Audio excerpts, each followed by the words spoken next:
Here we have verse 63 of the 26th chapter of the Gospel of Matthew. Jesus has just been confronted with witnesses, false witnesses, as Matthew describes them, who are accusing Jesus of various crimes. And of course, the high priest is wanting Jesus to respond. Jesus responds with silence. And that's what we have here. And this is going to force the high priest to up the insistence a little bit. So we have continuing in verse 63, ho, the article de was positive, Jesus, but Jesus. Asiopa. This is from siopao. Siopao means to hold one's silence. This is the imperfect. Third person singular, imperfect active indicative. So Jesus was remaining silent, maintaining his silence is the idea there. Pi, the connective, ho, archeurus, and the high priest, apin. Third person singular, aorist of lego, I say, said auto to him, indirect object, dative masculine, singular. Exorkidzo. Exorkidzo. This is from exorkidzo. Of course, our word exhort, it's drawn from that. I exhort you. It's a little stronger than that. I command you.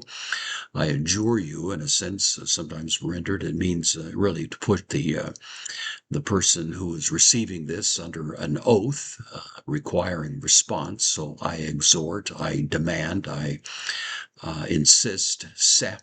This is the direct object, you. Kata, this is kata with the genitive here, usually means against. In this case, it means by, with respect to, against in that sense, against or by, to, theou, by God, to zuntos, the living ones. It's a present active participle. I adjure you by the living God, hina, in order that takes the subjunctive which we have here. So I adjure you that, apes, you say. This is the second person singular, aorist active subjunctive, that you say, hey men.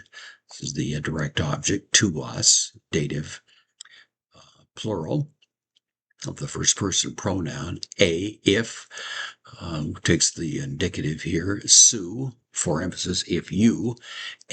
From me, if you are. Second person singular. Ho Christos, the Christ.